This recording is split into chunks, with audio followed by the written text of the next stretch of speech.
Test, test, 1, 2, 3, test, 1, 2, 3, testing, 1, 2, 3.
Okay, it's 9 o'clock. I'd like to call the Board of Trustees Workshop meeting to order for October 28th. It's 9 a.m. Please stand. Men, please take off your hats. Our Father in heaven, we give you all praise and thanksgiving. We thank you for another beautiful day in Holiday Park.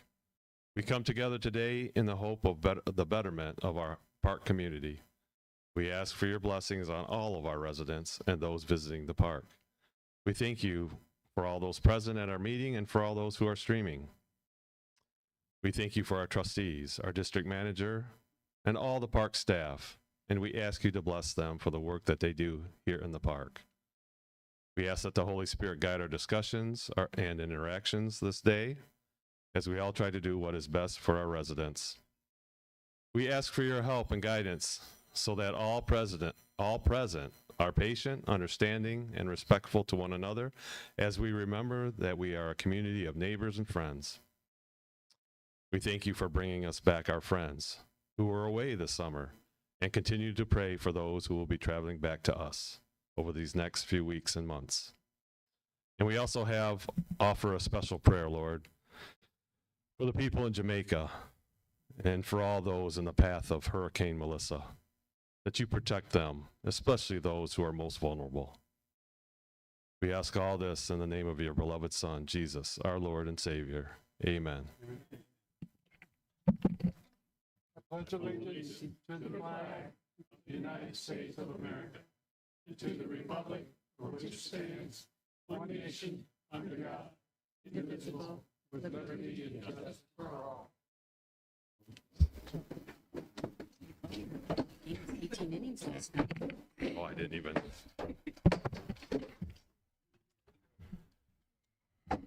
Okay, our next item is our roll call. Good morning.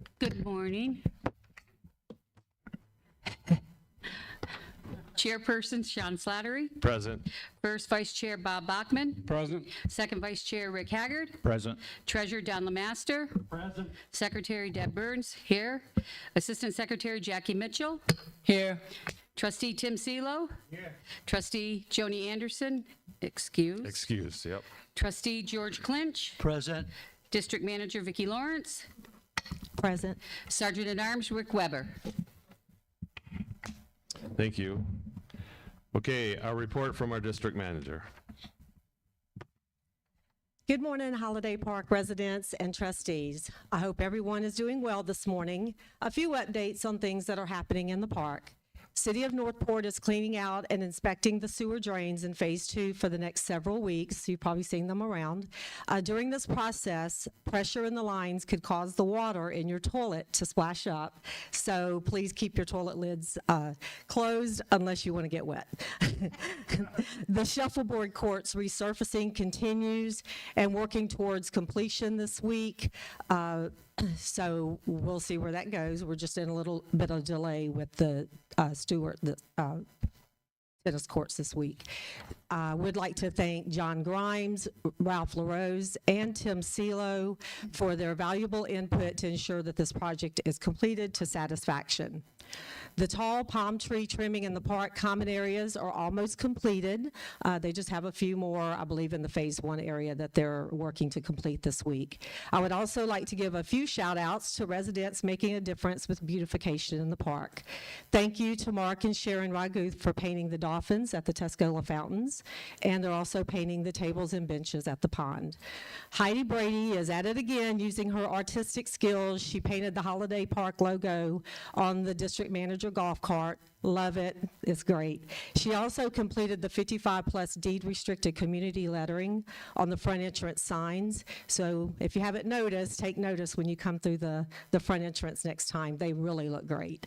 Also, so I'd just like to say thank you to Heidi. The beautification volunteers have been refreshing and planting new flowers and pots throughout the park common area facilities. So thank you for getting your hands dirty to make Holiday Park even more beautiful. This is a reminder, guest registration. As per our general rules and regulations, all guests, regardless of age, who are visiting a resident are required to be registered by the resident in the district office, and you also pay a $1 non-refundable fee to receive the guest badge. This badge is required to be worn for use of park facilities and activities. When using the pool, of course, you just must have it with you. One last thing, we have many new and returning residents, so please wear your name badges as required when in the common area facilities and attending events. It also helps everyone just know who you are. Thank you and happy Halloween. Thank you, Vicki. Next, we have our chairperson's report. The board welcomes all full-time residents, those residents returning from summer break, those visitors attending our meeting this morning, and also to all those who are streaming. Please keep all resident comments to 3 minutes or less, and please refrain from any side comments or discussions as they are distracting to others. I have a few items this morning. Thank you to all residents who have reached out to me these last couple weeks to tell me of your support for my work as the chairperson and for the board itself. It is very much appreciated and gives us all great hope that this board is making a positive impact within the park. We know that we are far from perfect, but I can assure you that we are all trying to do our best to make this district a great place to live. Trustee Rick mentioned to me that our Canadian friends and residents are now coming back to the park. He thought it would be a nice gesture to allow them to say the Canadian Pledge of Allegiance at our meetings after the U.S. Pledge of Allegiance. And so I am bringing it to the board to get a consensus. I would not be changing the trustee bylaws at this time, but would start asking our Canadian friends present at the meeting if anyone would like to lead us in their pledge. So with that being said, does anyone have an issue with that? If we just open the floor after we say our Pledge of Allegiance to any Canadian friends who are present, if they want to say, wonderful. Also, I have been asked previously, why don't we fly the Canadian flag in our park? After all, we do have a good number of Canadian residents. That's a great question. I mentioned it to Vicki, and she looked up the proper etiquette, which states the U.S. and Canadian flags should be on its own flagpole and not one under the other. The U.S. flag should always be to the observer's left of another country's flag, flow at the same height and at similar size and have similar size flags. So currently, we only have one flagpole at our main locations. We have one at the entrance, we have one outside this building, and I think we have one over in the phase 2 area at that building. So in order to do this, we would have to spend some money and get some new flagpoles. And so that might be something that the board will be discussing in the future. So that's why we don't do it right now. We have a packed agenda today, and so we need to keep item number, excuse me, item number 7, resident comments, for only comments pertaining to the agenda. There will be another allowance for resident comments at the end of the meeting under item number 12. The board knows that there are several people here this morning that have concerns about how the liability waiver may impact league play for tennis, bocce, and shuffleboard this season. I will be reading a prepared comment about that at the end of the meeting under item number 11. And that is all. Thank you.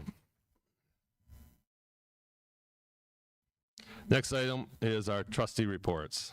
Opening the floor to our trustees. Summit should be back on site Monday, they tell me. Okay. Anyone else? We had another pavilion meeting the other day. We're kind of backtracking a little bit and changing things up a little bit. We're going to, I think, consensus to do it in stages as far as concrete in the building. Hopefully by the next meeting, I'll have some plans that we can show on an easel that will give you an idea of what we're wanting to do and process of doing it. Thank you, Bob. Anyone else?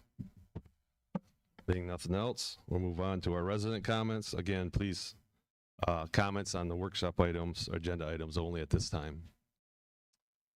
Being none, we'll continue. We have no old business. So we'll move on to new business. First item on our agenda is our Phase 1 yard waste dumpster cameras. And Vicki is going to speak to us on this. Okay, so as you know, on the next item is the dumpster use agreement. So with that, we do want to, regardless of where that goes, we do want to have a camera potentially at the dumpster that is located in the Phase 1 by the compound area. So that's for the yard debris. So we want to have a camera there, or proposing to have a camera there. And we now have internet there, so it may not be an issue that we want to present with these particular cameras, but these we can get installed immediately. They will not be on our network initially. That we currently have with our security cameras. But there are a couple of cameras that I'm proposing that still does have video, like motion censoring. One of them, the main difference between the two cameras that you'll see is one has some floodlights on it, because I understand that it's pretty dark out there, so may need to have some additional lighting. So that's why I proposed that particular camera. They're both solar and battery backup powered. They do have cloud storage. They record with motion sensor so that we can also look back at those recordings as well if we find a need to, or if there's any kind of report of misuse of that dumpster. So as you'll see, the two cameras, very similar, just one has the floodlights, the other one doesn't. Okay, so we already have new cameras coming into the Phase 1 building here that's going to cover our garbage dumpster, and those will be being installed soon. And since we have internet now out at the Phase 1 compound, it makes sense probably to wait and have cameras put out there that interface with our current system. Does everyone agree with that, or do you want something sooner than that? I mean, these cameras aren't that expensive. I mean, the most costly one is I think $120, but why spend the money if we can get it something in, that's connected? I think it's something we want to do right the first time, and I think we need to wait. I also agree. I think we should wait, and that's what we're going to do. There's no sense of spending money now for something we're not going to use later. Okay. All right, and we still have, as far as this will also, the internet connectivity out there at the compound area in Phase 1 will also allow us not only for the waste, but also have cameras to the compound itself and the parking area and structure. So all that will be coming forward in the future meeting. All right, and then we have the compound at Phase 2, which is another story. That we need some more work to be done because we have no power out there currently, and of course no internet. So that one will be coming back at a future date also with a solution. So we're going to move on. We will not be bringing this back. NB1 won't be coming back to our regular meeting.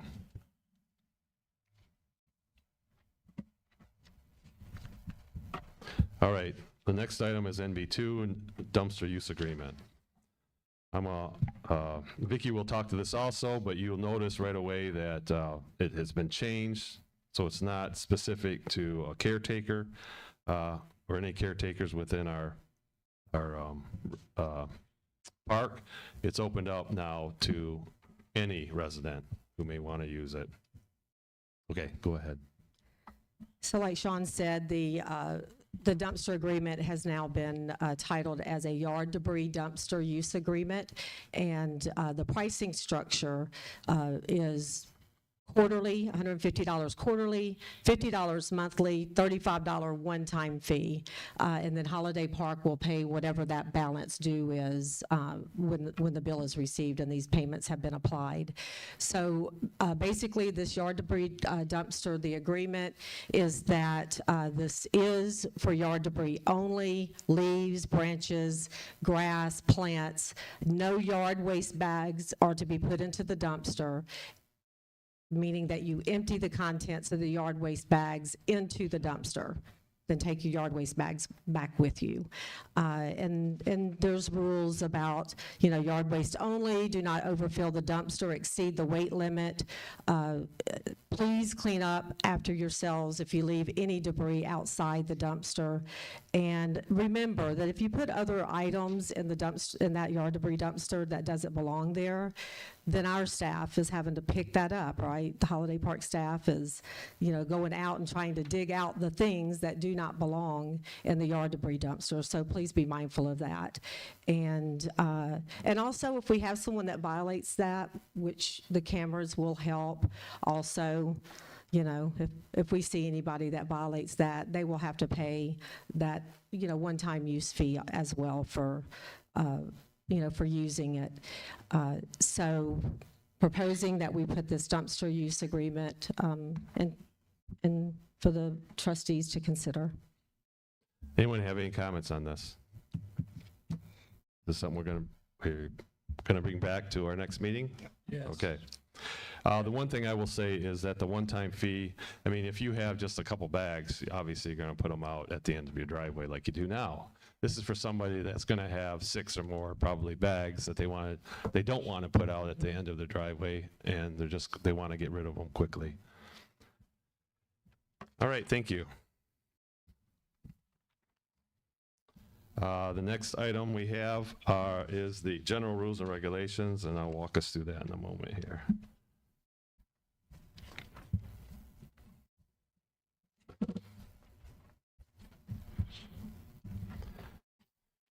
So here we have a few changes that we'll just walk through. The first one is on the first page under guests. We added a line says resident guests are not permitted to reside within a home or use the district common areas, buildings, and recreational facilities without the resident of the home also residing in the home. Residents cannot allow, so i.e. basically, residents cannot allow family members or other guests to reside at their home while the resident is away or living outside the park. Believe it or not, we do have this happening within our park. And even though it's been very much implied in this document all along that if you're a guest, it's expected that you're a guest of someone living in the park and that park is in the park. However, like I said, we have had incidents of people leaving the park and then allowing family members to move into their place while they're gone, and that's not allowed. So now we're making it more formal in this document. Any questions by the board on this? Next item is on page 2, item E.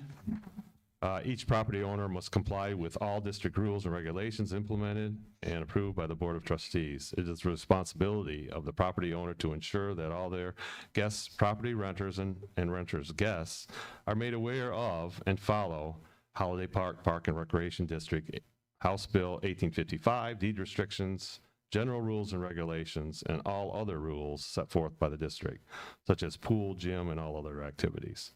Use of all Holiday Park, Park and Recreation common area buildings, courts, and activities require a signed activity waiver form through the park office. So this takes the activity waiver that we implemented at our last regular meeting and puts it into our general rules and regulations. Any questions about this? All right. On page 3, under N, section N, we just changed this from, homeowners must register in Holiday Park office when returning from an extended stay of over, it used to say 2 months, and we changed it to 1 month away from the park. Homeowners must register in Holiday Park office before leaving for an extended period of over 1 month. When leaving, homeowners should be assigning a caretaker for their property, especially during the summer months. We have several people not here in the summer and not assigning caretakers to their property or having friends check it out and make sure that the weeds are being attended to. And we have a lot of issues with that we're trying to resolve. And then the end of the last sentence is to assist in keeping them in compliance with deed restrictions during the time that they are away.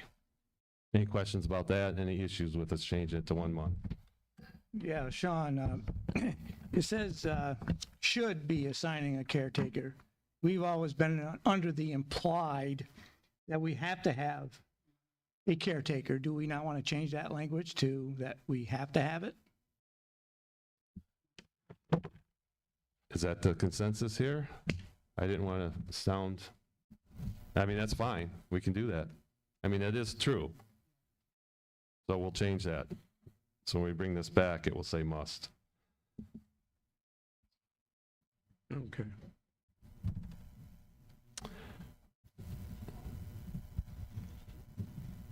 Okay, very good. And that was it. No, it's not it. No. But it's it for right now because, well, we'll go to, I'm going to skip item V because we're going to talk about that. So keep this separate.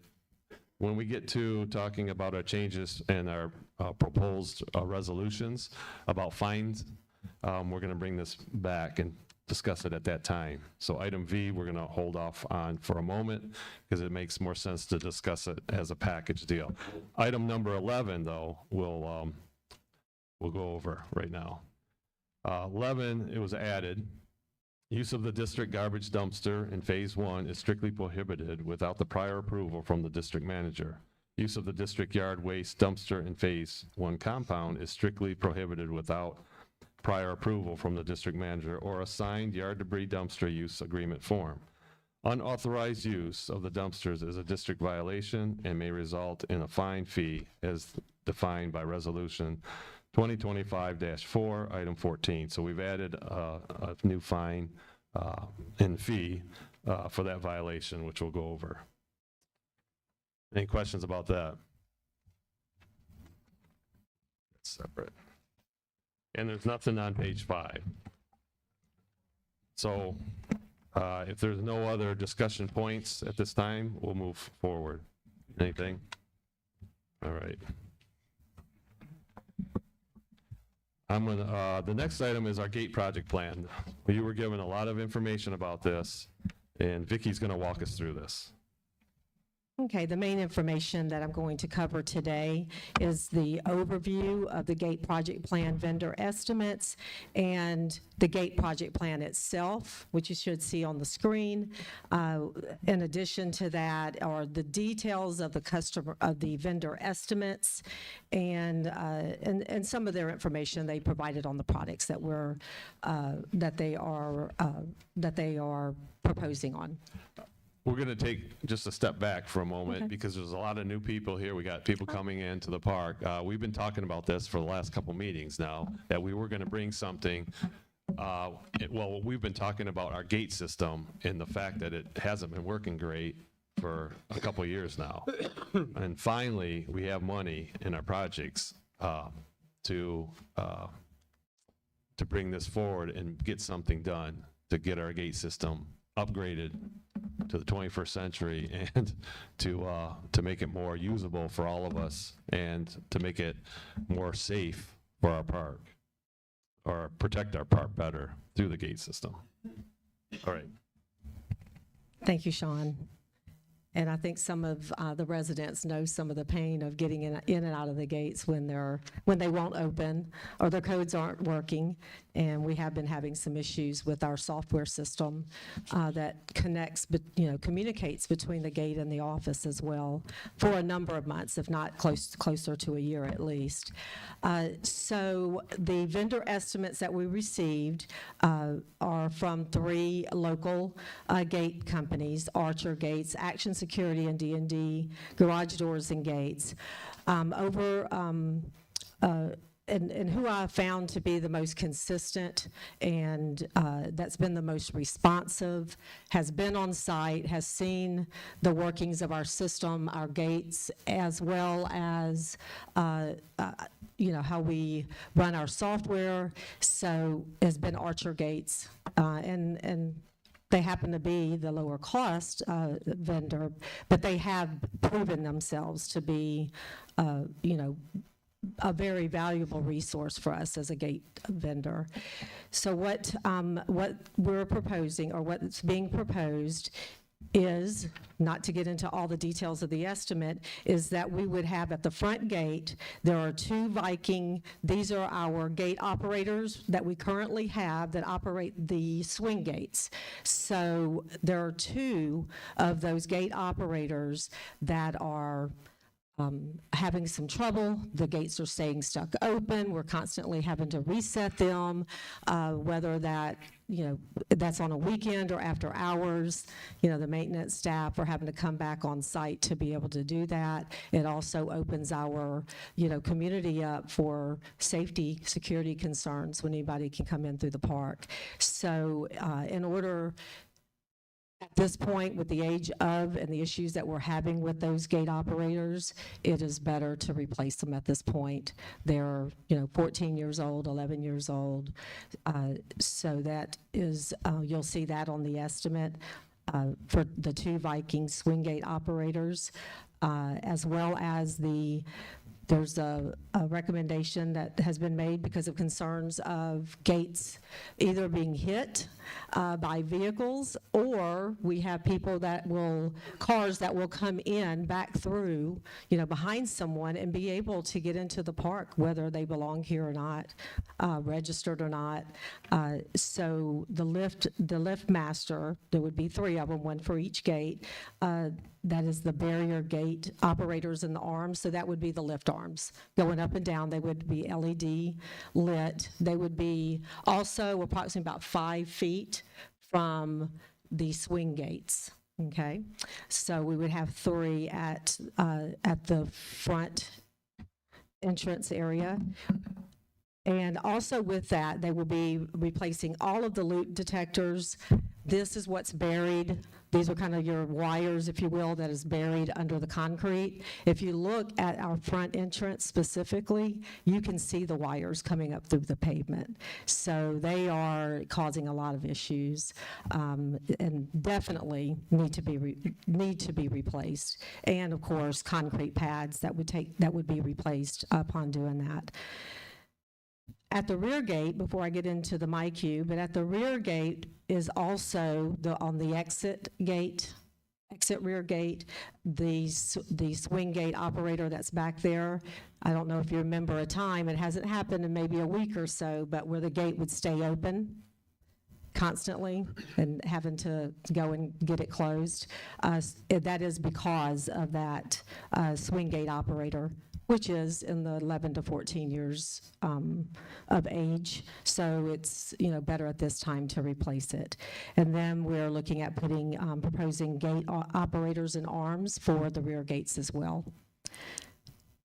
Causing loop detectors and concrete pads that would also need to be replaced at that time, because we are looking at moving while we're doing all of this, considering all of this work with the gates, that moving the rear gate and relocating it further into the park to give more, more leadway coming off of Biscayne into the rear gate. Because as you know, right now, if there's usually 2 cars, by the time the 3rd one is there during busy season, and Biscayne gets a lot busier during that time of the year, or this time of the year, that you've got cars potentially that are out in the roadway.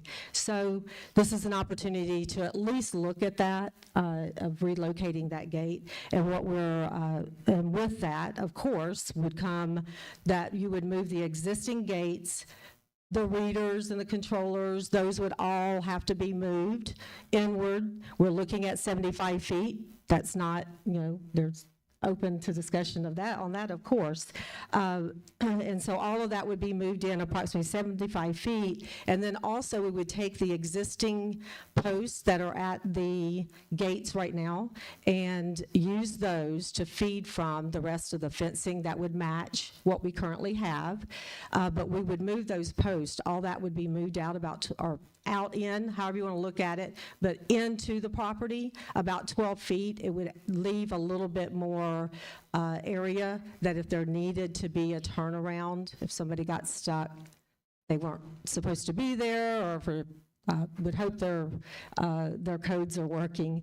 But if they got in a situation that they needed to get out of the park into the exit lane, it would afford that opportunity to do that. Of course, that would be in the grass area that you see now on the sides of Tuscola. And then at both the front and the rear gates is addressing the situation that we have had with our software, our access software, to be able to manage, new users, giving out, new barcodes or proximity cards, or even being able, the call box, we can't hear. I don't know if anybody else is having that problem. I believe so.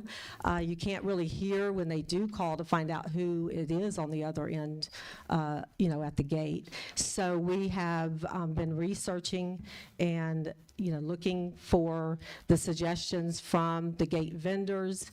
We currently have a system called Door King,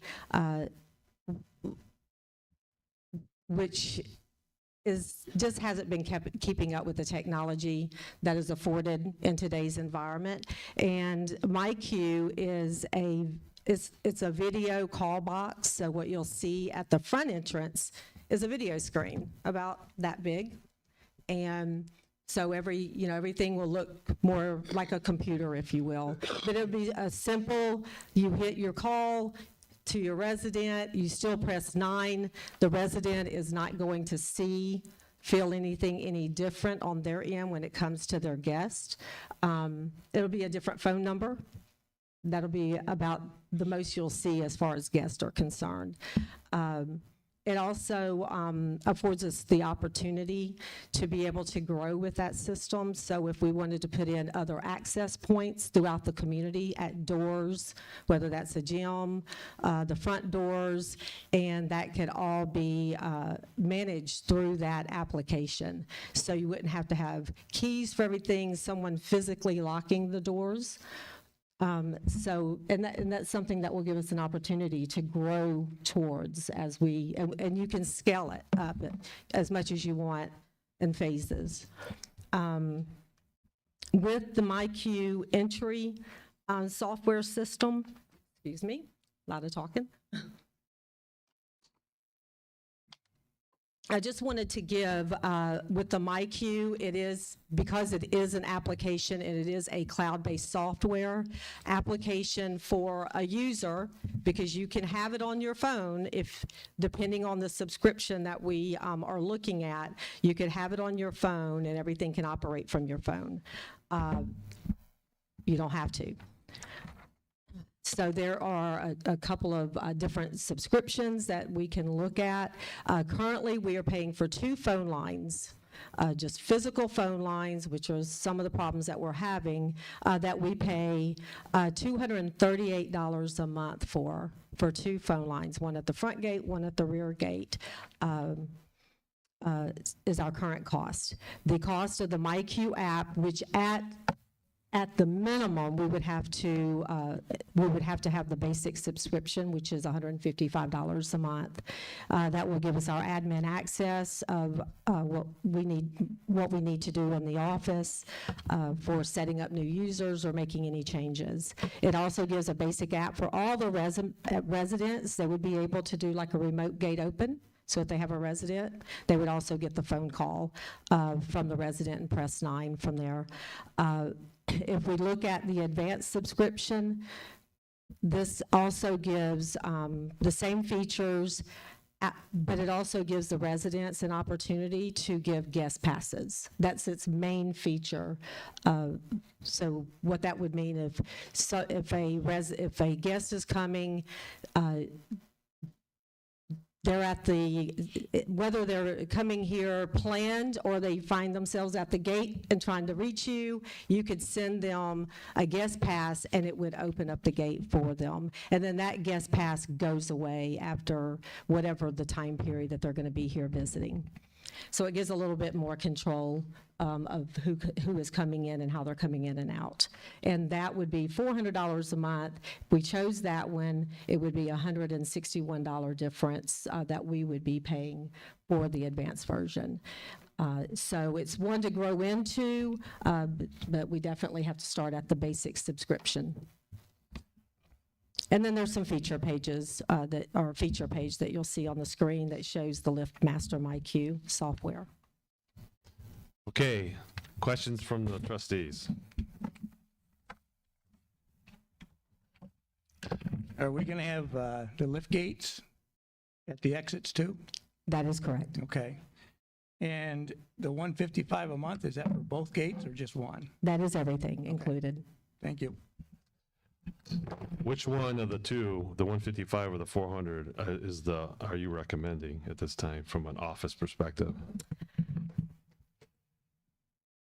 I believe the feature is what comes back for the residents. You know, sometimes if you've not used something, you don't know that its value until you have it. But I'm saying we really do, because we have to have the basic subscription. If we use that basic subscription, and which the residents would still have a feature if they choose to download that app to their mobile device, and they can start giving some feedback at a minimum. And then we can increase, we can upgrade, downgrade anytime we want from month to month. This Okay. is not a contract. Right. Excuse me, why is it necessary to have lift gates at the rear gate exits, or even the front gate exits? Why is it necessary to have that lift gate when we've got the regular gate? Because they keep getting hit. Yeah. We've replaced them several times in the last 3 exit? years. Yes. Both entrance and exit, yes. Yes, Yes. Yes. yes. Exit was the last one. Someone wants to get out, and they want to get out fast. And they go, and it starts to close, and they hit it. That was our It's last happened. damage. Mhm. So that's the reason. I Yeah, I know it takes a moment. There's going to be a waiting period a little bit, but it isn't that bad, because since it's all electronically Looped together. synced, Mhm. as soon as the alarm goes, as soon as that gate's open, the arm will go up and they can go out. It goes down, the next person gets up to it, it will go back up, the gate will stay open, and then go out. Right. See, it's going to be fast. You won't have to worry about that gate starting to close on you as you're going out anymore, or coming in, because that arm won't go up until it's safe to go. I have a question. During the daytime, on the entrance on the front, are we going to use the lift arm? Are we going, how bad, I mean, we're going to get backups if we try and use that lift arm for vendors and that. Each one has to wait for the gate to open and close. No, see, that's what I'm trying to tell you. They don't. See, the lift arm is going to allow access much faster, because if they're in a row, as soon as the first person goes through the gate, that lift arm will come down, but the gate will stay open. Yeah, but the Correct. But lift then arm, it will go back up and allow the next person through. See, the lift arm will control the access, not the gate closing and opening every time. the only reason I'm mentioning this because Island Walk doesn't use their lift arm during the daytime. They only use it at night. Well, we've had our gates hit I during the know. daytime.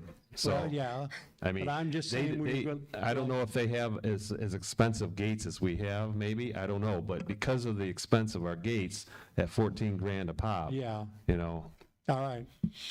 I think we can always change it. I say we implement it one way to give us the most safety for our gates, and then Right. if it becomes an issue, we can always have it changed. All right, because I'm just worried we're gonna have cars backed up out to 41. Are we gonna have a stockpile of the boards that go across up and down? Well, they're a lot easier to change, and yes, we'll probably have some extras on hand. They also have breakaway pins. So, you know, it So the depends on doesn't what the break and damage. the pin breaks instead, so now you're just replacing the pin. Okay. But good questions, yes. Yes. The other thing I was Please. going to mention is, if we go with this, it would be nice, maybe if we can have it at the next meeting when we're voting on this, an actual drawing that shows us the structure of where everything's going to be placed, especially at the rear gate. If that's a drawing that we can see how the turnaround's going to work, where it's going to be placed. And I guess the other discussion is, does the board think 75 feet's enough? Do you want to see a drawing first and then make that decision? Yeah. Maybe we should see some, actually go out and put some flags in the ground or something, that we could, or paint on the ground, Okay. spray paint, so Yeah. we can see visually how far that is inside? Absolutely. I'd like to see a drawing, because first thing comes to mind to me is GPS brings you in the back gate. How big an area for a turnaround are you gonna make? Because you're gonna have trucks wanting to turn around and everything back there. Well, we do have signs out there that say, right now, and if people are reading signs, then they should see that that back gate says specifically, guests and residents only, all others entrance on 41. That is correct. I have another question. When are we planning on starting this project? I'm talking money-wise.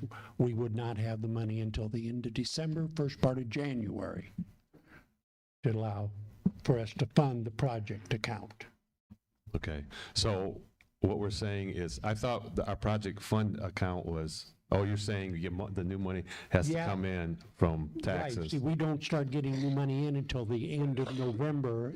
We do the bulk of it in December, but last year we did not fund, was the end of December or the first part of January, we fully funded the project account. Okay. Well, that's a consideration. We can still Yes. vote on it, but we should. Right, we can should vote on it, plan but I'm on just saying this, when, we yeah. wouldn't have the money until then. Okay, that's a good point. Thanks, Don. So with this new system, there'll be no more barcodes, it'll be just a phone or? Oh, no, you will still have your barcodes on your vehicle. Unless you are a guest or you're coming through the guest gate, if you will, that's where you're going to see the call box, and that's where your main difference that we're all going to see initially, and that's going to be in that gate, through the resident gate, or the guest gate.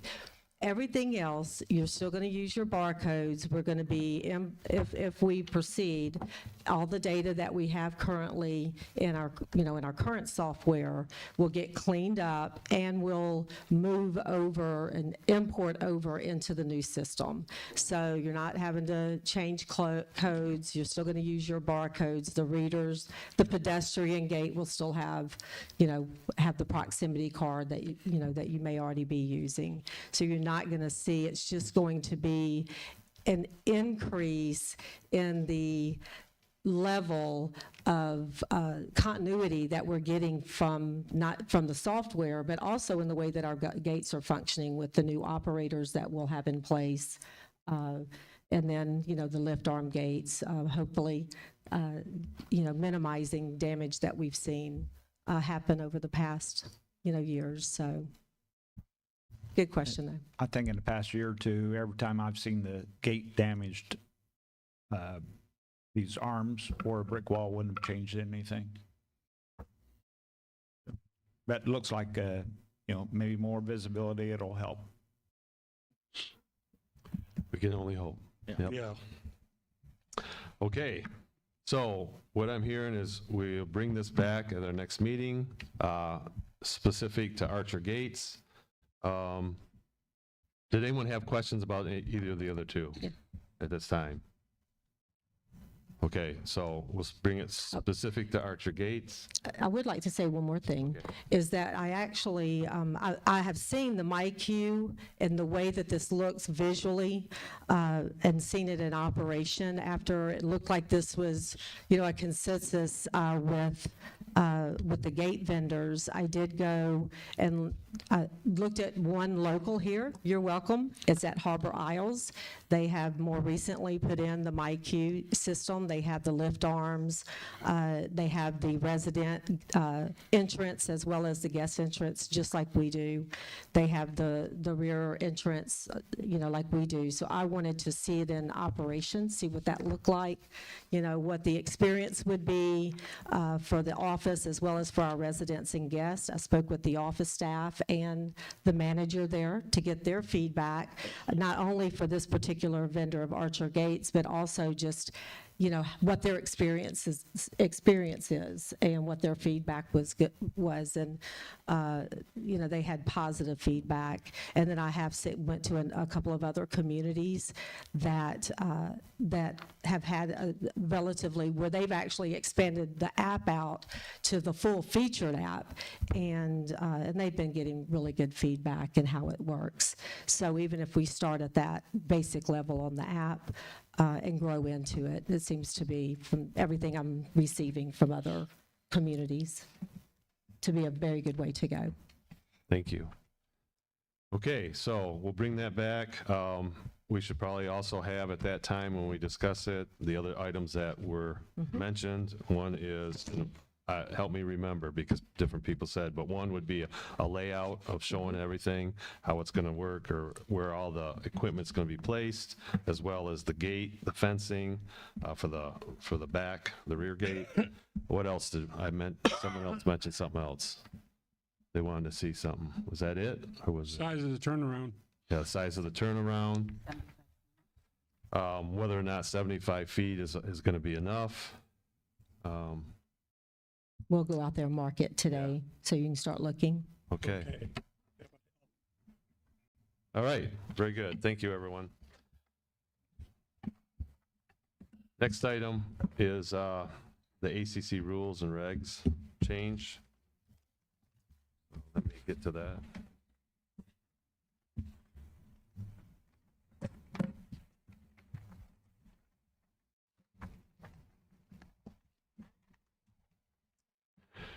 Okay, this change came through, I believe, well, it started with Tim mentioning it at our last meeting.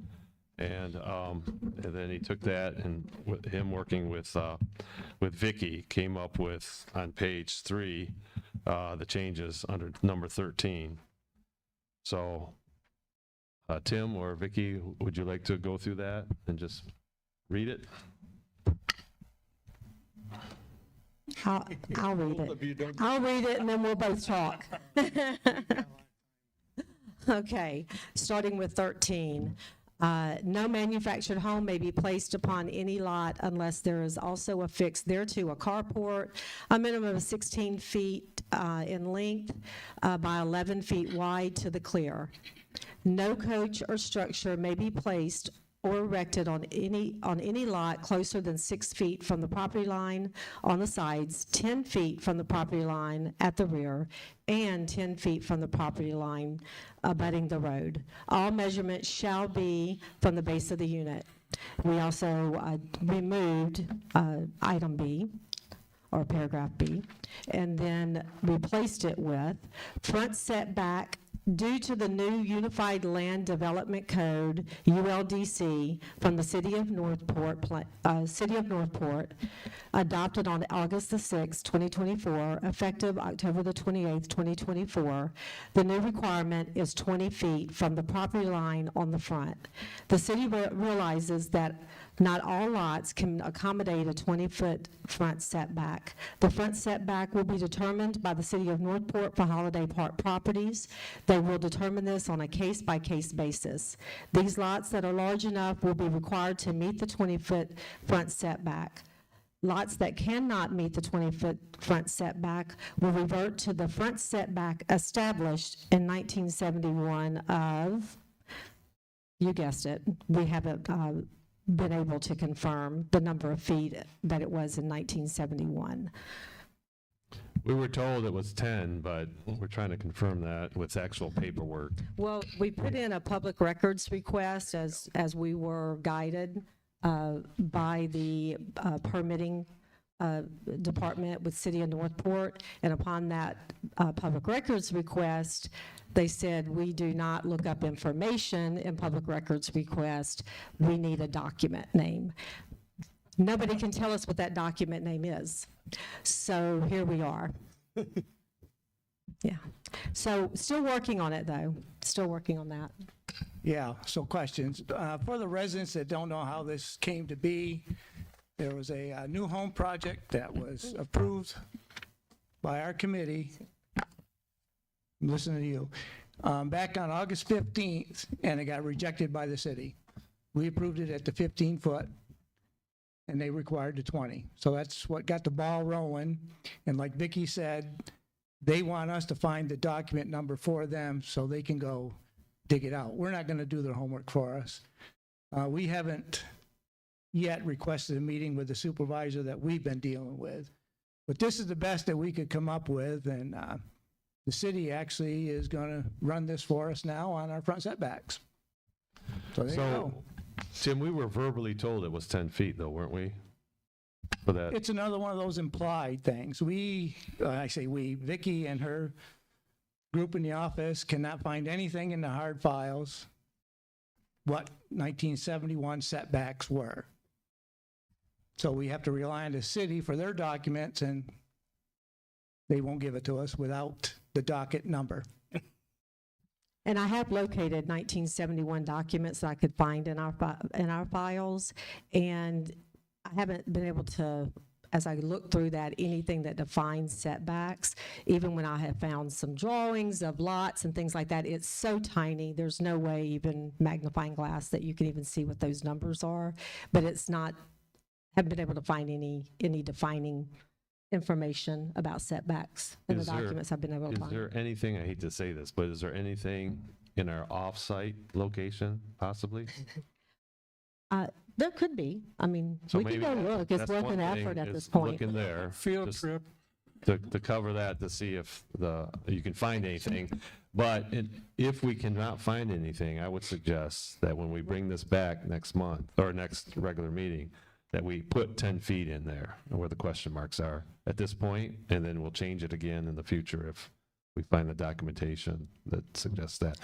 But in all, it's probably going to be 10 feet. Well, what this does for us, the ACC committee, is we cannot tell a resident what their front setback is going to be. You may have a narrow lot, but it might be long. So the city may require that 20 feet. So I'm just going to tell you, if you're a resident who wants a new home, I'm going to tell you to go see the city first and bring it back to us, and we'll work with that. Something else we might want to think about, or we need to think about, is in our deed restrictions, section 3B has got 10 foot all the way through it, and that needs to be changed. It should have been changed before now. That was changed to 15. That was changed to 15 last year when the city changed it to 15 while they were going to 20 on this. Then it's not updated on the website. Well, it's updated on my book here. I'll check it. Okay. Vicki? Which the 15 now is gone, Yeah, the 15. just so we're aware of that. So I think the 15 was the item that changed before, and that hadn't changed in our deed restrictions because of costs. But now that the 15's gone, our deed restrictions should again reflect what we're saying here, as far as I know. I'll make a call to the city to request the appointment and move forward in that direction as well. Vicki, is there anything in our safe deposit box, or have you looked there? I have not. Okay, maybe we look in there. It's possible. It's possible. I Okay. never have looked totally what's in there. Okay. We'll make a field trip. Okay. Okay. So this will be coming back. Yeah, I got one more thing, Sean. Just so the residents are aware, they also changed the height on a single-story dwelling from 20 to 35. So get ready for that. Which should be, And it's on there, right? yeah. Is it on the, yeah, it's on there. It's on the chart. Oh yeah, there's a chart that we were There's a given chart. as trustees in your packet. It's the last page of that. It says dimensional standards. And that is something you can review also. That's coming from the city. Any other discussion on this? We move forward.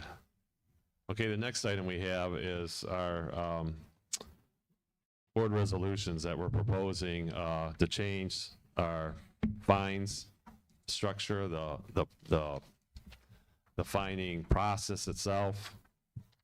I'm going to we brought this to you, the board, at this time because we want you to start looking at this and thinking about it. We also sent these documents to our attorney to have them review it because we had some specific questions about 1855 and Section 15G and how that might affect this, depending on how you read that section. So we're asking for clarification on that. Depending on what they come back with, what we've put here together may be good, it may be all out the window, we don't know. So at this time, we're not proposing that this is something that we're going to be voting on right away until we get that feedback back from our attorney. The other thing I want to state about this is everything that's been done on the violation so far it's been a process, it's been a continuing work. Everything that we've done previously got us to this point, and I'm not saying this is the end all. This might be just another iteration of changes. We're trying to get, I mean, all this is being done through the board to try to get violations, fines, and fees to work for the park. It's not an easy process. And we also have all these documents that we have to take in consideration. We have 1855, we have our deed restrictions, we have our general rules and regulations, all have to mesh. We have the ACC rules and regulations. They all have to come together when we're talking about violations and fines and fees. One of the things that Vicki and I noticed as we were going through this again is we found a resolution, an old resolution that has to be removed, so we're doing that. It should have been, well, it was dated. If you look at, we're going to start with, I guess, Nancy, we'll start with Board Resolution 2503. We'll start there. But at the top there, it says, this board resolution will replace two previous resolutions. The one was one that we just voted on in 2401. And the other one was all the way back to 11/13/2014. It's still sitting in our pack. It's been obsolete for some time, but we could never find where it was actually obsoleted in our documentation. So we're doing that here. And it was something, again, that was, it was a process that came way before any of the work that's been done in the last few years in the fining process and as far as the fine committee.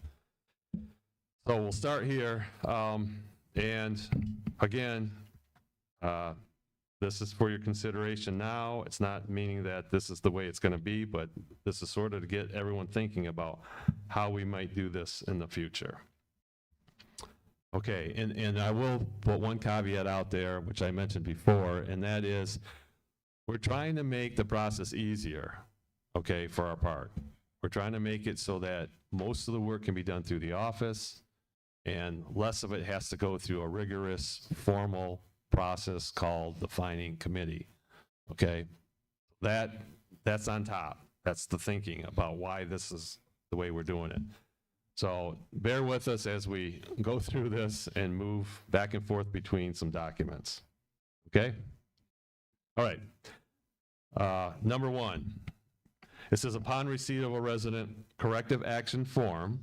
So that's new. We never actually specified what the corrective action, that there was a form in the office that you can, that you should be filling out when you see a violation. Reported to the district office or an observation by the district office that an owner, renter, or qualified guest, and we're going to call that the member going forward in this process. So that's easier to say, has failed to comply with any provision of the district deed restrictions, general rules and regulations, architectural control committee, ACC rules and regulations, or other district rules. The district manager is authorized by the Board of Trustees to execute either 1A or 1B, which follows. For all per-day violations as defined in the district deed restrictions, general rules and regulations, and resolution 2025-04. So I will call 2504 to your attention, which is the next page in your board packet.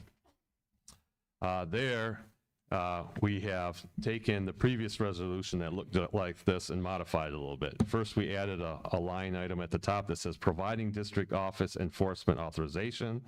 And then if you go under section 2, we have a table of violations, which we modified underneath there. And then there's the added line that says each of these violations will incur a per day fine of $100 and can be accumulate up to $1,000 for a 10-day period. What we've done here is we used to have $25 for one infraction, $50 for another, and we decided that that's too cumbersome.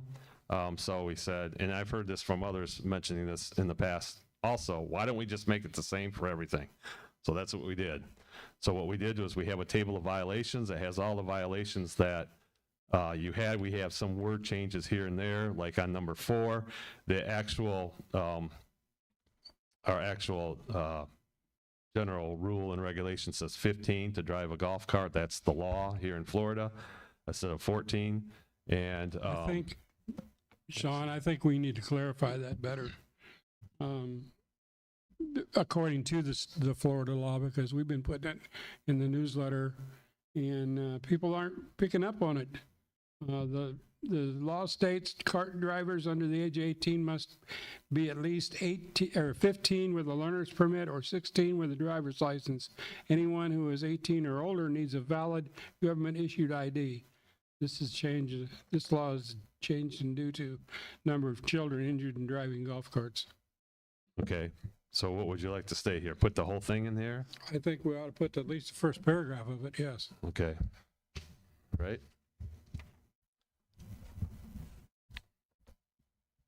Because it's confusing as you read it now. Yeah. Yeah, we just left it the way it was because of the number of changes we were making. But that's a good point, and we can do that. First paragraph, law, we'll add in there. The next item, we just replaced coach with home. That was number 5. Number 6, again, home. Number 7, we added non-registered guests, or renters and guests to occupy a home in the park facilities. The use. And then nothing changes in 8, 9, 10, 11, 12, 13, 14. Number 15 is new, and this is our dumpster use. So use of the district garbage dumpster and or the yard waste dumpster in phase 1 without prior approval from the district manager or a signed dumpster use agreement form is added.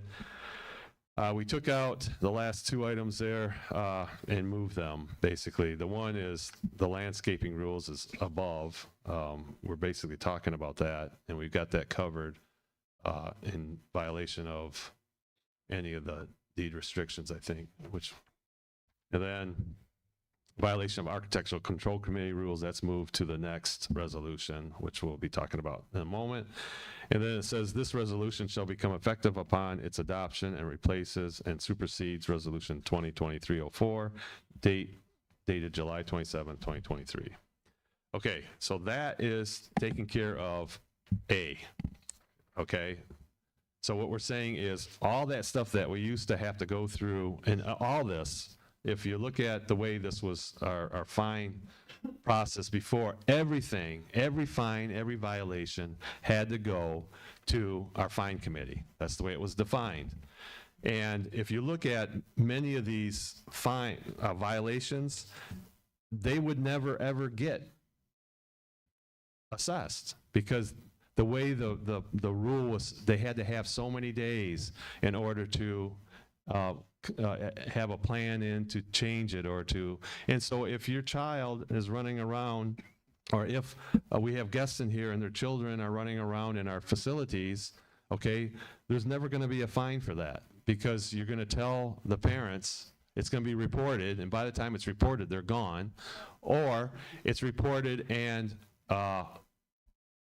the parents are talked to by our district manager. And at that point, you've told them about it, and that's the end of it, because you can't go through the process because it makes no sense, okay? So what we're trying to do here is put more bite into our violations, and that there's going to be for every action, you know, there's a responsibility that you have, and if you're not following the rules, you may be fined. So that's the idea behind this, good or bad, and if the board has the call on what we do, but my take on this, or I would suggest that either we put something in place that we can enforce, or we remove those violations completely from the process, because it doesn't make sense to have both. You should not have violations that you can never enforce. That was my take on that. Go ahead, Jackie. My comment would be that hopefully this process will promote compliance. Yeah, that's the idea. Absolutely, and we'd be working with the resident as an advocate, not in an adversarial position. Yes, because this allows our district manager to talk with them by phone call, to talk with them, if they can't get a hold of them, they would talk to, I mean, most of these, they're gonna get a hold of them by a phone call, because most of them, they're in the park. So they're gonna be able to go over and knock on the door or talk to them by phone, for the owners, or renters. And so they can resolve this right away. And that's what we're trying to do, resolve these issues quickly, and, yeah. Okay, so let's move on to number B, or item B. It says, for all per-day violations, which may fall within the scope of ACC rules and regulations, the deed restrictions and resolution 22, I'm going to go back, sorry, because I stopped at when we got to resolution 2025-4 off of A. After that, it says, the process as defined under section V1, violations, fines, fees, within the district general rules and regulations should be executed. The remaining items 2 through 14 described in this document below are not applicable. So this is where the big change comes in what our process was, because now we go over to our general rules and regulations, which I told you about, to set aside. This is section V, and it tells you how the district manager in the office will respond to these violations. We added that instead of just saying fees under V, it's violations, fines, and fees. And then instead of homeowners, we have property owners, renters, and qualified guests who are in violation of the provisions in general rules and regulations, pool rules, and deed restrictions shall be notified by the office of such violation. Such violations may be reported to the district office via a corrective action form. So we specify again how you report this to the office, or identified by the district manager through observation within district common areas or via property inspection. So this, either it's going to be a corrective action form, or the district manager is going to find these things out on their own. Note, it is the responsibility of all property owners to make sure that their renters, owners, guests, or renters' guests understand and adhere to all district rules and to pay all fines for violations. So it's not the responsibility to pay the fine to the actual person that actually makes the violation if they're a guest or of any kind. It's going to be the owner's responsibility. Okay, the onus is on the owner and the renter, or basically to make sure that they're following these things. Well, it all falls back, I guess, to the owner, because if you're a renter, someone else owns that property and you're renting it from them. So it's always going to fall back on the property owners to make sure that anyone that they have in their home understands the rules of our park. Under A, it says, for all violations as defined in Resolution 2024-04, which we just talked about, the district office is authorized by the Board of Trustees to collect the designated fees via invoice to the property owner. The district manager will notify the property owner of the violation and fees via phone call and email. The owner has 14 days to pay the invoice at the district office. Otherwise, an estoppel may be placed on the property for the value of the invoice, plus any fees associated with the attaching of the estoppel to the owner's property. The next part of this paragraph is something that was always under V. That's why it's not highlighted. It says, in certain cases, the park manager or designee may cause the violation to be corrected. If such action is applicable, it should say the, not he. The property owner shall be invoiced for the cost of remediation in addition to a $100 administrative fee for each violation. Labor shall be billed at an actual cost but not less than $25 per hour with the 1 hour minimum charge. Mailing of a notice to the property owner's address on file in the Holiday Park office shall be considered notification for purposes of the 15 or 14 days notice above. If the invoice is not paid by the homeowner within 30 days of the invoice date, an estoppel may be placed on the property for the value of the invoice plus any fees associated with the attaching of the estoppel. And then number 2 there talks about the next part, which is, we'll go over here in a moment. So hold number 2, because we haven't got to that yet. So go back to our board resolution 2503, part B.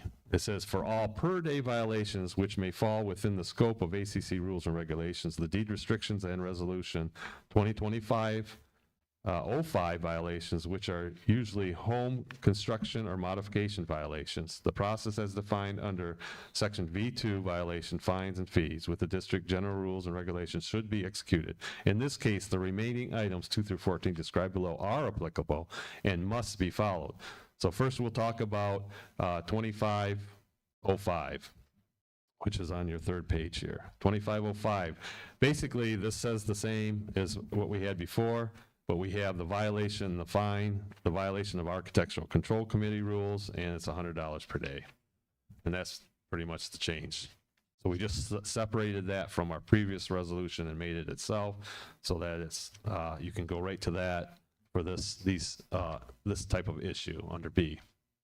Also, we'll go back to part 2 under V, under the general rules and regulations, and that says, refer to the fine procedure and fine committee guidelines as defined within resolution 2503, refer to resolution 2505 for additional fees that may be applied for noncompliance within the Architectural Control Committee rules and regulations and deed restrictions. So this sort of tells you what the first part of the process, which I'm hoping is most of the violations will be handled through the office. The next part, if we go back to 2503, from 2 through 14, this is the old process. We made a couple updates to it, but this is the process we currently have in place. Under item 2, we added the member will first be contacted by phone, followed by an email, and if necessary, a letter sent via regular mail through the United States Postal Service. All correspondences will be documented within the HOA life.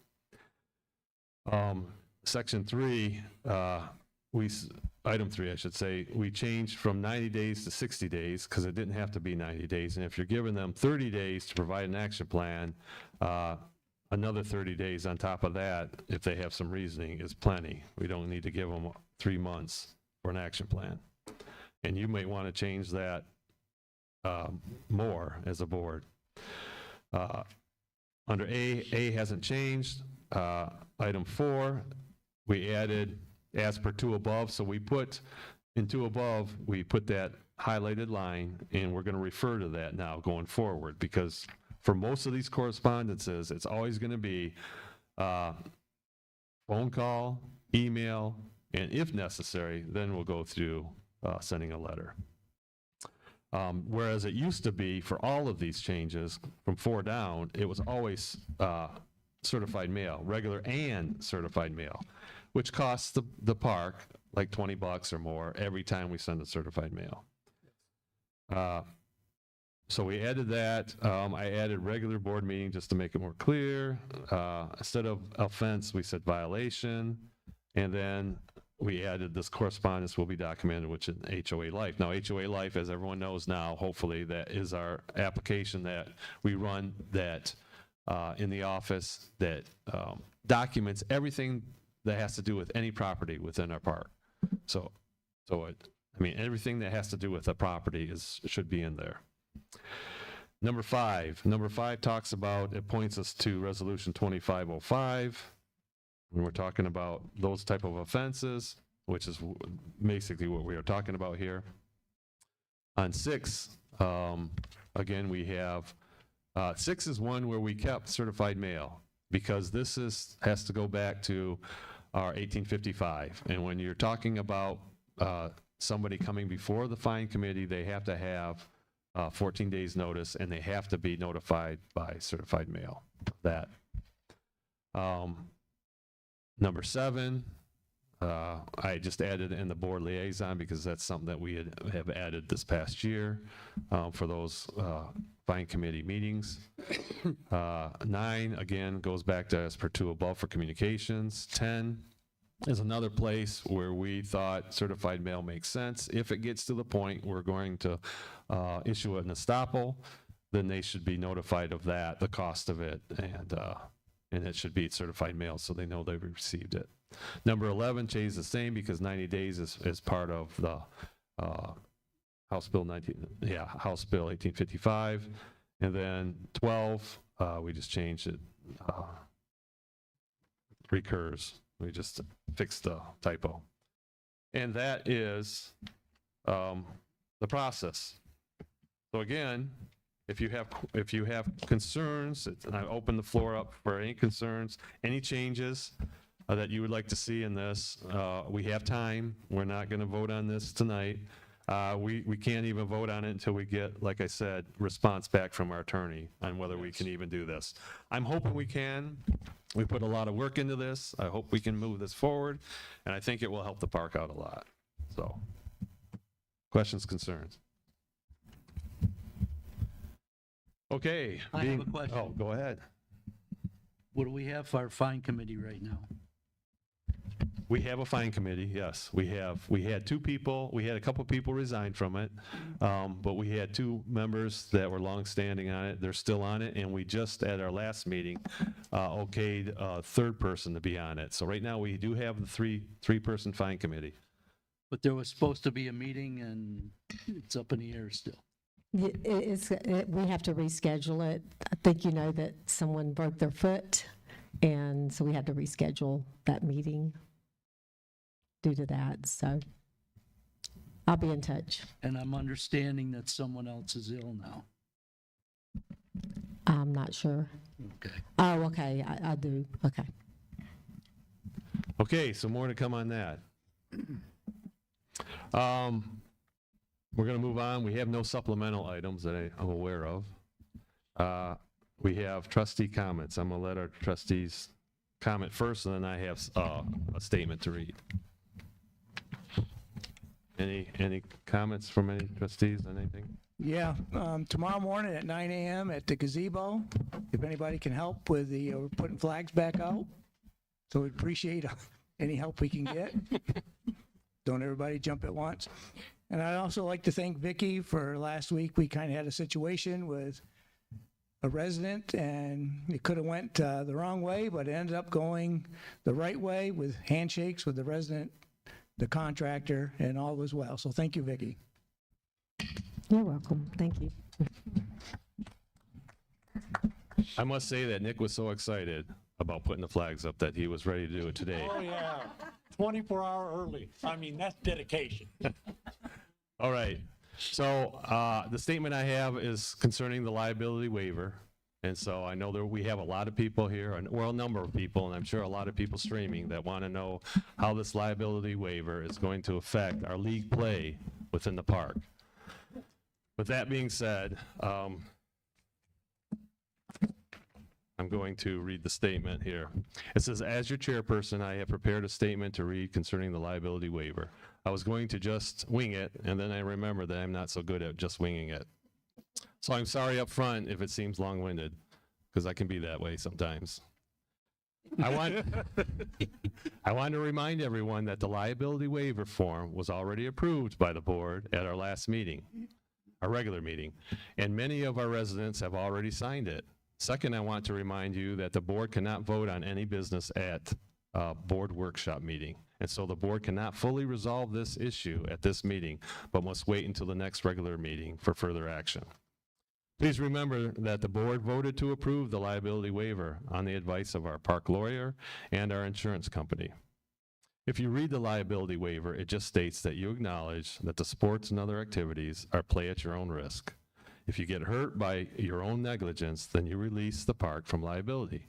However, whenever you get hurt through the negligence of the park, then you can still sue the park. Signing this liability waiver does not negate that right. To many in the park, signing this form was a no-brainer, and the board never expected that signing it would be such an issue. After all, many public and private facilities require members to sign waivers exactly like this one for sports activities, gun shooting ranges, aquatic centers, fitness centers, and the list goes on. Note that the new play at your own risk signs that the board approved at our last regular meeting have been ordered, have arrived, and are being installed at our courts this week. Vicki and I have spoken together about the current situation concerning league play within our park and how best to proceed. We know that specifically the Peace River Tennis League has stated that if Holiday Park requires that all visiting players sign the liability waiver, then the league will kick Holiday Park out of the tennis league. Vicki has also heard rumblings that this may be an issue with the bocce league. Vicki has talked to our insurance provider, Aegis. Aegis has stated that they do not offer a sports league liability rider for our current policy, so that is not an option. We were hoping that maybe that would be, but it's not. There are some other types of liability insurance that they could look into for us for the specific issue, but each of them has their own requirements, which may make them not good for Holiday Park. Aegis also reminds us that our current policy does cover the park in the event that someone gets hurt on our courts through the park's negligence. In this case, a claim would be reviewed by Aegis, and Aegis would decide how best to proceed, and the park would be covered through our current policy. Now, if someone gets hurt through their own negligence and they have not signed the form, then Aegis still would be responsible to resolve that situation for us. Our park is still covered, but the complaint may or may not be thrown out of court. Our board and our district manager realize that this park is a recreational district, and we want our residents to be able to enjoy league play. We also realize that this new liability waiver became effective at a time that does not allow much correspondence and negotiations between our park and the leagues that we participate with, especially considering that league play begins as early as this week for some of the tennis teams. Therefore, both Vicki and I are requesting that the Board of Trustees consider changing the requirement that all league visitors must sign the waiver to play here in the park. Instead, we ask that the Board of Trustees to consider allowing HP captains to ask the visiting league players to voluntarily sign the waiver, knowing that their signature will not be held as a requirement for the season. This gives the office time to work with our neighboring communities and the leagues for the 2026-2027 season and to possibly come to a better solution. However, Holiday Park would still require the following for this season. The HP captains will get a list of all visiting players at each event in our park from the visiting league captains and turn those into the office at the end of the event so that Holiday Park at least knows who is playing on our courts for safety reasons. The HP captain should also have a pile of liability waivers on hand at the courts and ask the visiting players to sign them voluntarily prior to the event or at the event. We have already heard that several of the women's league players don't have a problem with signing the forms. These forms only need to be signed once. Third, the HP captains will then turn in the signed forms to the office, who will keep files for each visiting team. And fourth, the league visiting player doesn't want to sign, if the league visiting player doesn't want to sign the form, then they are still allowed to play on our courts for the season. Now, I know that there will be some residents that say, if the visiting players don't have to sign the form, then why should I? My only answer is that it's the right thing to do for the park. As owners and residents here in our park, we should do what's right for our park. It doesn't hurt the individual resident to sign the form, and since we are residents, we should want to do what is good for the park as a whole. If Holiday Park takes a hard stance against the Peace River League or any other league that all visiting players must sign the waiver to play in our park, then we shoot ourselves in the foot and punish our own residents who play tennis, bocce, and shuffleboard. This creates a lose-lose situation for us. If I can get the board consensus to allow this solution to proceed for this season, then we can bring a formal motion to the board at the next regular meeting to be voted upon. I now open the floor to trustee comments and concerns about this issue. Well, I think that's a great resolution. Since we've been allowing them to come here and play for how many years? But they have to understand too that this is something that's going to be coming down the road, because that's the world we live in. We're in a Sue Happy world. Sorry, Jackie. I agree, Sean. For this year, I think we should be able to waive it for this year and look into it better for next year, since we're already short on time. I also agree. I don't think the leagues are the reason why this was brought about. Residents have to realize that we are a deed-restricted park, and we need to follow the rules. However, rules are not always followed, and I think that's where this event has happened, and why this waiver was formed. And I don't think it was because of the leagues or anything like that. So I agree, I think we should allow them. Any other comments? Okay, so we'll be bringing a formal motion document that we can review and then make a motion and approve it for our next meeting. Alrighty. Now I'm opening the floor to our resident comments.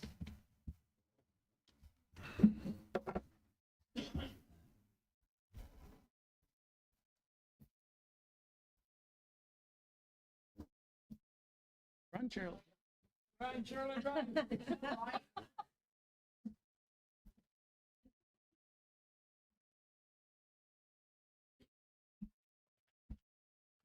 I remind you all to state your name and your address, please.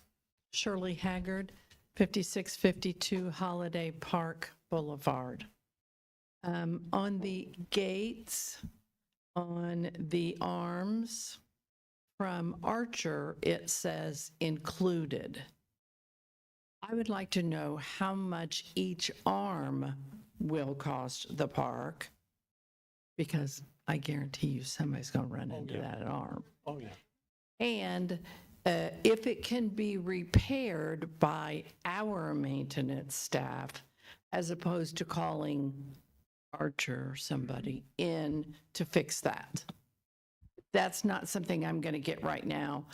I just would like to have that information. Good questions. And Okay. I will remind us that Vicki had mentioned that the arms are specifically made to have a breakaway pin in them. Excellent. So that when they're hit, if you're not being hit by 20 miles an hour, it shouldn't damage the arm. It should Oh, well, we break the will pin. be.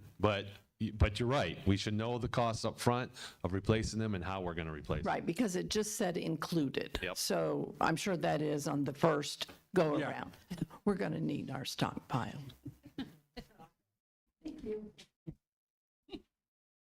John Summerson, 6882 Hykena Drive. A couple things, and I think the comment up here was that's the way our society is. And that's what we're dealing with. And I support the activity of what you are all doing to protect our park from extreme, devastating litigation and legal fees.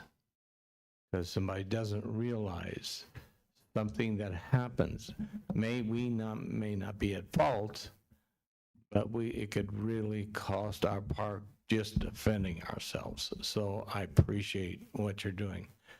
The first question I have is, this focus has been on the different teams. Miriam and I have had a joy for years of bringing our grandkids here and walking over there, and one of the biggest events we always do is pickleball. So where does that stand in this arena now? Does that mean we bring my daughter and whoever is an adult, and when we come in and get our pass to come into the park, does that mean my daughter signs this waiver so that we can go over and play pickleball? Yes. All visitors and renters need to sign, and renters' guests need to come into the office and sign the waiver. It's part of their process now, so when you do pick up a pass for somebody, they're going to ask you. And for underaged players, the parents would be the ones that would sign it for their children. And the only question I have on that is sometimes our daughter, I'm just taking just a real fact, cannot get off to come to this park until a time where the office is closed. Well, then you can do it prior to that. You could be named the guardian for the time, or for the signature, I guess. It would be something that you would work out, but you should be talking, anyone that has that happen should be talking to the office prior to the time that they come in. I know that any resident, when you're having a guest, you can come in and pay the dollar and get the name tags for your visitors. And that's just only an operational thing that I'm really talking about now. Now, there's another area that really kind of relates to the men's club, and I'm going to put it right as a fact. I find that you are getting, at the at-risk signs are going up, and I brought this up. Maybe you all don't know this, but I'm a big Indiana fan, so I just happened to go to a game, and at the game, basically, when I looked at the back of my ticket, I saw waiver language. All right? Yes. Yep. So what I see is that I would love, we're not going to be able to do that this year, but I would like to see us come up with maybe a formatted ticket that could be stamped or adapted to each event with a simple, small piece of waiver language on the back. Well, I think we're trying to avoid that by doing the waiver for all of our residents and anyone coming into our park as guests. That way it's done once. It's on file in HOA Life, and then we're good. We don't have to worry about doing it over or the extra costs of trying to put it on each ticket. So I think we're covered there by the way we're doing it. And I'll be honest with you, I disagree. Well, that's your I really, choice. and it's my choice, but I think that this could be formatted in the future. That would make it a lot easier on those who really develop and drive ARC or our group or whatever. That language would be on every ticket they sell, and we don't have to worry about somebody coming in or somebody coming in and buying 6 tickets for people coming in to the picnic. What happens? Well, I guess I'll state something else, and the board as a whole can chime in. But there's nothing, if the men's club or for any ARC activity, if they want to do that for their tickets, that's a non-board issue. You can do that, right? Because that's part of your ticket, and I mean, we're already doing it as a park through the waiver itself, liability waiver. If you want to add that language, develop that language, or put it on your tickets, I don't know that that's an issue. Well, I would like to have the support of the park, which means that basically we would not have our own people developing that. That would be with the legal group here, our lawyers who represent our park. So when waiver language would go on the back, I'm just bringing this up. This year it's not going to happen. I'm putting it out here now because we want our picnics to grow. We want our ticket sellers to be able to sell those tickets. Here it is, basically. So that's all I'm saying. I'm not going to argue the point. I just want to bring it attention. Okay, I'm Terry Durfee, 5002 Polina Boulevard. My issue is just on the palm trees that we just had trimmed. Last year, we had an expert come in to tell us about palm trees, and he did explain to us what the best way to trim the tree. I just went on YouTube this morning and had 2 experts talk about trimming the palm trees. And according to their expert opinion and what was done, is you can go on to hear the same thing, that the trees are trimmed unhealthy. That's all I got to say. Also about the waivers, I guess the waivers are referring basically for the people coming into the park, as opposed to the residents of the park? No, I- no, no, the waivers are for everyone in the park. It must sign it if you're going to use our facilities. So as of tomorrow, if I go over and play pickleball, I should have a waiver, correct? Yes. But there's no way to enforce that? Our leader is not here, he won't be here till December. And Well, anyone can enforce it. If you, as a resident, know of somebody that's playing and they have not signed the waiver, you can report that through the corrective action form in the office, and our district manager will take care of that situation. Okay, I was over at pickleball on Saturday. There was nobody else there. There was a family that came in, wanted to use the courts, and they didn't have name tags or anything. But I didn't say anything because I wasn't for sure about the wavering, and they didn't have any name tags, but they left on Sunday, so Yeah. nothing to do with Anyone, that. if they came in and they went through the office and they registered, they should know all that as far as the name tags in it. But if we ever find, as residents, we have to police our own park. So as residents, if you find somebody, you can walk up to them and say, hi, and introduce yourself, be very nice to them and kind, say, welcome to our park. By the way, do you have a name tag? By the way, have you registered? You know, and just ask those questions and find out. And then you can explain to them, well, part of our process here is that you're supposed to register in the office. Whoever you're visiting should have done that for you. And we have waivers that we need to sign to use our facilities. Okay, thank you. I'd also like to comment about the trees. So I wasn't here a year ago when this came up on our agenda here recently, and that it was voted to proceed. So like I said, I wasn't here a year ago to be in that training, or the information that was provided would have definitely been very valuable to me currently, and that information did not translate over to me that I could actually share with the board. So I went with the information that I was receiving from the vendors that were, providing the estimates and the type of service that they would be providing for the tree trimming. We did have, I think, a couple of workshops and trustee meetings. That would have been nice to know that information in those meetings, so that we, could hear that feedback from our residents, and that could be used. So we'll definitely, remember that and make note, and document that information in our records for future reference when we do tree trimming. So thank you.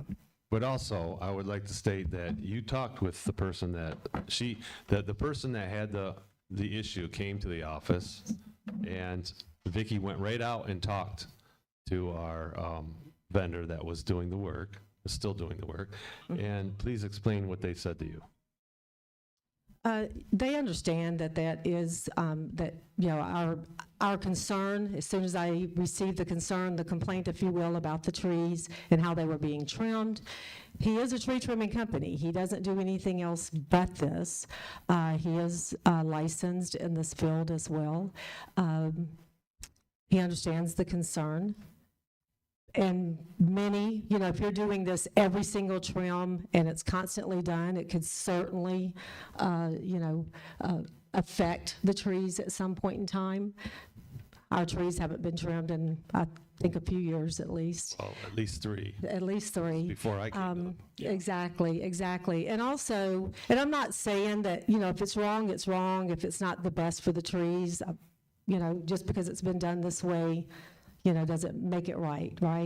But if you look throughout probably the whole state of Florida, when these trees are being trimmed, especially with as many that are in some of these communities, this is how they're trimming them. So, it's pretty commonplace. Like I said, doesn't make it right. I'm not a tree arborist. We go and present the information that's provided to us, by the companies and how they do service. But every single tree company that provided estimates, they all, while they did not call them the type of tree trimming that they actually did, this is a trim that they do, and this is what they provide estimates based on. Thank you, Vicki. The other thing I wanted to state about that is I've been on the board for a couple of years now, and I'm looking to the rest of the board for this. I remember the person that Terry was talking about coming to our board and telling us about our pine trees and the bugs that are in the pine trees and how it's affecting, and that we need to get them trimmed. I don't remember palm tree trimming being part of that. And it might have been done in the past to a board, group of trustees, but I don't remember that part of it being done within the last couple of years that I've been on the board. Am I wrong? Does anyone remember that? I know we have some new members. You're not wrong, John. Okay, It's so- been quite a few years since the palms have been. Okay, so we have a lot of turnover on the board, and we did discuss this, what we were going to do as far as the trimming for multiple meetings prior to actually approving it. So I just say, if you see something as a resident and you don't agree with it, the office welcomes you to come and tell us about it right away, so that if it's something that we can put a stop to right away, then we're going to do it. But we're not experts in all these areas, and we do rely a lot on the people that are coming into us, our vendors that are giving us their quotes and telling us what they're going to do. And so, if the board 3 to 5 years ago received that training, those board members are not even here probably anymore, or maybe just one of them are, or two. Yes. Maybe two of them are. Received that kind of. So anyways, I'm just saying, so I want to put that out there, that we're doing the best we can. Okay, I'm going to move on. Go ahead. Bill Wells, Floral Court. Thank you, Big Jim, for letting me crowd ahead. But I just wanted to say thank you guys very much for giving us a waiver to let the guys play, and I appreciate it.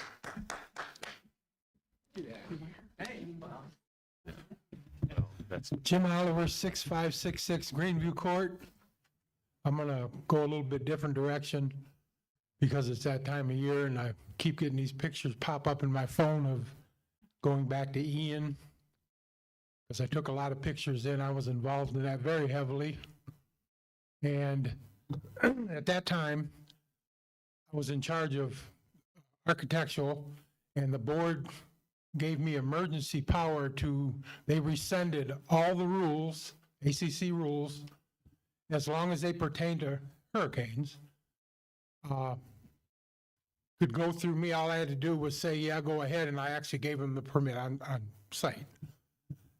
We've never rescinded that, so we still have all these places from Ian that haven't been fixed. I'm not talking about all the ones where people don't live.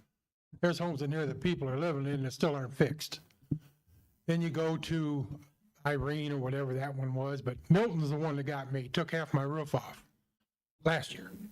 I fixed it. You get 3 months. According to our rules, you have 3 months. And if you're in the process, of course, they're going to extend it out for you. Well, there's a lot of them that are not in the process. They've got, excuse me, is somebody wanting to talk over here? I can hear you. Oh, I'm sorry, because I can hear you. I didn't mean to be funny. I mean, I'm just telling you, you're taking away. Okay. Thanks, Bob. Moving right ahead. Thanks again. There's people that have their homes rented to people, and they're making an income off that house that still don't have carports on them. Why do we allow that? We've got homes in here that look terrible because of the recent hurricanes, and they've done nothing to even get into the process. So we need to look into that, but also maybe as the board, you have to do it when you see fit. We have to rescind the Ian one because as far as it goes, it's still open. You can still have unlimited time.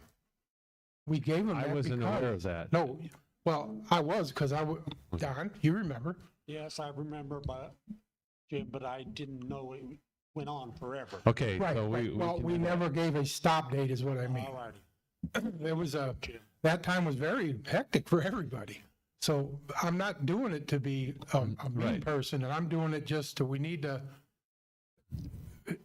get these people to start working on their places again. And that's all I meant. I didn't mean any disrespect to anybody. No, I don't I take just it that want to way. know.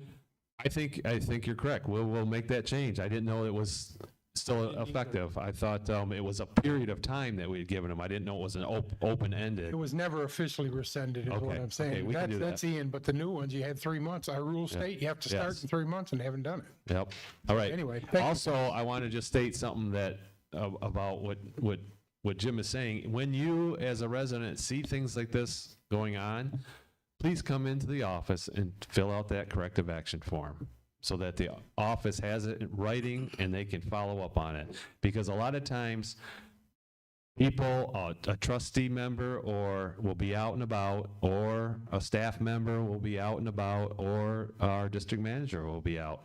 And someone will run up to them and say, so-and-so, or this is happening, and expect it to be taken care of. And that's not how we can work that, because when the district manager, we all have lives, but our district manager has 30 things going on at the same time, any day, any part of the day. And she can't remember all that. So please, please, please, come into the office, fill out that corrective action form. She has a hard copy, then she can go out and address those situations, one-on-one. Thank you. Hey, Jim, if you're talking about the one I think you're talking about, I believe their permit is good till February. The renter refuses to put the permit in the window, so it still sits in the office, and the owner is so hard of hearing, we can't even have a conversation with him. So I believe Vicky's probably not even aware of this one, because, yeah, Vicky and I have to deal with a lot of fires every week. Every Monday, well, every day of the week feels like a Monday. And that's why I'm going to try to get the permit system changed from a year to 6 months. People do take advantage of it. Miriam Simmersheim, 6882 Hykena Drive. Maybe I'm not understanding clearly, but I hate to be a bad apple that doesn't want the leagues to come in without a waiver. So I feel like that we as residents, it's for the residents. And I'm sorry that they can't come, but they're not allowed, if they're allowed to not, to this year not do it, it's not right. Where the residents, if they don't sign it, they can't go, can't play. So I don't think that's fair. Well, the reason being is, I hear what you're saying, but you got to remember that as residents and owners of this park, we have stated that living here, we are going to follow our rules. We are going to follow 1855, our deed restrictions, our general rules and regulations, all of it. And this is stuff that's in there. The waiver is now part of our rules. And so if you want to live here, you have to abide by the rules if you want to use the facilities. Sure, I agree That's with that. part of that. Yeah. Okay, now, the other thing is what I stated in my statement is that we just put this into effect, and we need to give it a little time in order to work with our people that are coming. Now, the people coming into play, they are not residents, okay? And they are not residents. The people that are, the people that are residents that are playing tennis in bocce, they're gonna sign that. But if we have outside people coming in, okay, they are not residents. They're just here for league play. League play is something we've had in this forever, okay? Now, yes, we want to have them sign that liability, and many of them will be. But for the few that don't, we're not going to say you have to, because the response to that from the league itself is to say, well, then we'll just cut you out and you won't be in our league. And that's not fair to the people that are residents here that want to be in those leagues, that have been in those leagues for years and years. And that's all we're stating. But I don't think it's fair to people that live here, that we live by the rules. We know what the rules are. We should be responsible enough to tell the people that want to come in that we have this rule. And I think it's wrong, because if we're going to make our children and our family members and our friends obey by this, I don't think it's right to have guests come in and say, you're just a guest. And they'd be the first one to sue us. Well, it's not the guests. Guests have to sign. No, I'm talking about somebody in a league player, a guest. That's what's aggravating to me, because you can't make rules for one thing and not for another thing. And so I feel that it should all be Well, life, I agree with, I mean, I partially agree with you. But life is not black and white. There are gray areas. I don't wanna waste And more and we have to I'm like abide by. Okay. Well,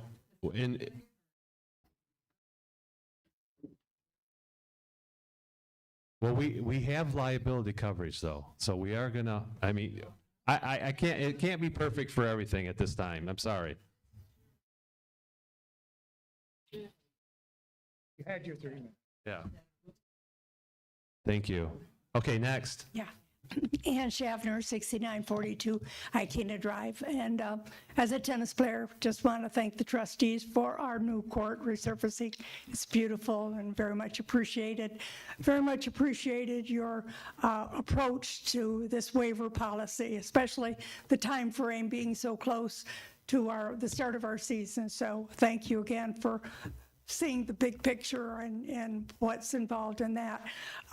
It does involve a number of people with, we're going to have 13 Holiday Park teams going out and playing in leagues and their opponents coming in.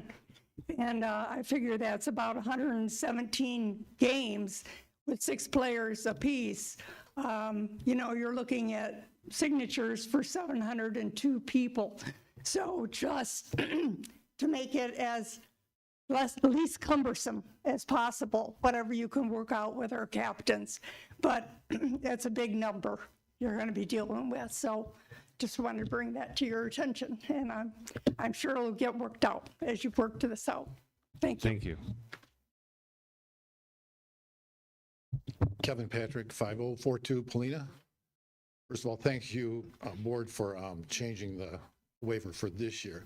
But Sean, I was just asking, can you create hate to give you something else to do, but can you create, let's say, a paragraph, because so many leagues now think that they all need a waiver to play here, and they're all going to say no. But now this is good news, but can we create a paragraph, because they're going to want to know what you're thinking as far as it's a temporary thing for this year only? And so now Holiday Park does not require a waiver, but we are asking voluntarily to players to please sign it, asking them to sign it if they would, but they don't have to. It's a little, something, because the rumors are just going to be, what is it now this year or not next year? Is it, can I sign it or not sign it? Can I just get a paragraph that, well, of what the board has decided to do for this year? Because the leagues are going to want to know what the real scoop is. It may happen next year, but not this year, that kind of thing.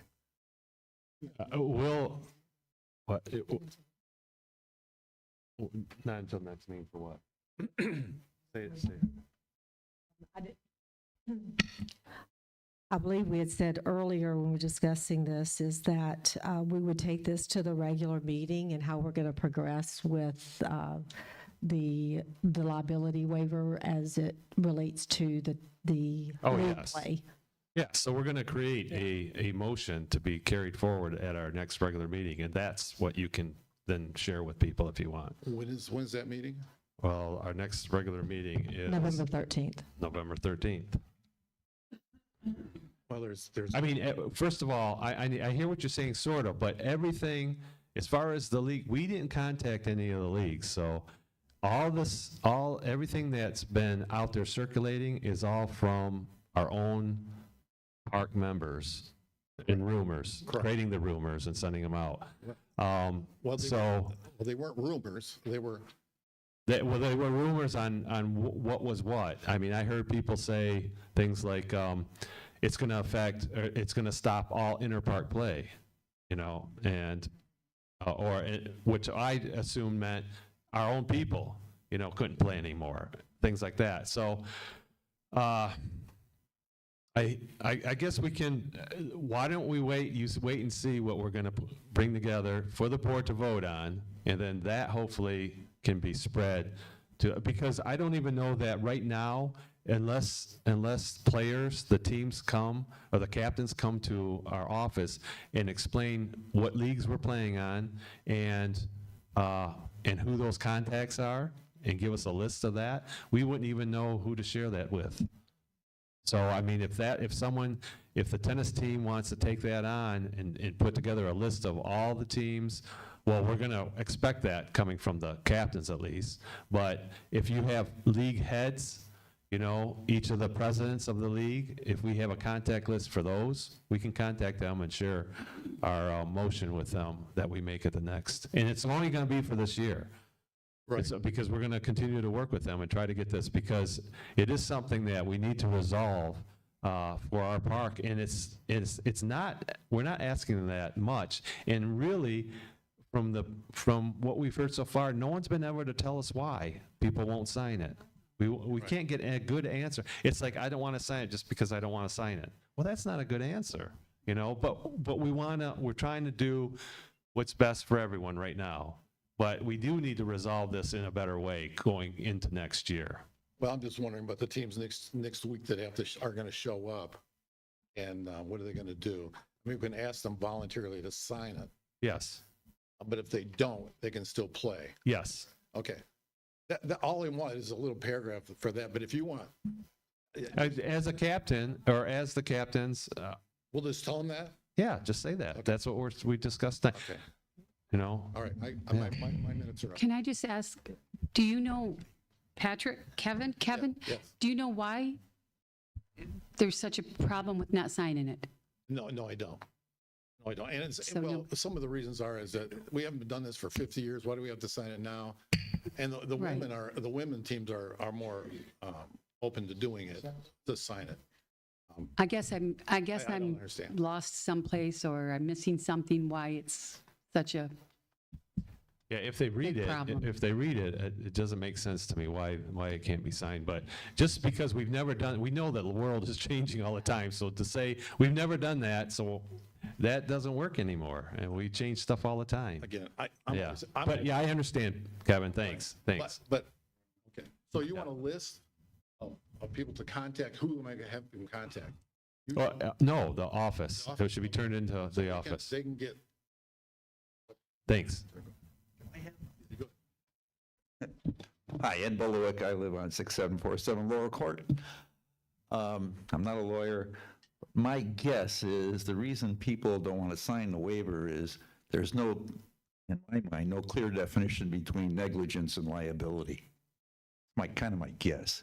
I don't mind signing it. I think it's a good idea, but I think other people may not understand negligence versus liability, and thinking that the liability may be connected to negligence, and you can't contract out of negligence, but that's my guess. Okay, thank you. I mean, I guess that's for the courts to decide, really. I mean, in any case, whether you sign it or not, if you feel the park's negligent, you put in a lawsuit, and it goes through the process of insurance companies, and then if you win, you get it. You know, I mean, we can't decide that. We're not lawyers either. I mean, that's going to go through the legal system if it gets to that point. So signing it really isn't detrimental to the individual at all. No. Would you say you could lose everything if you sign it? You lose nothing. Right. Yeah, right. As an individual, you lose nothing if you sign it. So why not do it? You know, it's just something that was asked of us by our attorney, and just the same as our courts now all say play at your own risk. So right there, whether you sign it or not, you were on a court that says play at your own risk. So if you try to take us to court, that's going to come up in that discussion, believe me. So I'm just, you know, it really, I don't understand the issue here of signing the form. Anyways, I think we're done with comments, and I know everyone is tired and wants to go to lunch. So a motion for adjournment. We have a motion and support for adjournment. All those in favor signify by saying aye. Aye. Any opposed? Motion carries. Thank you, everyone.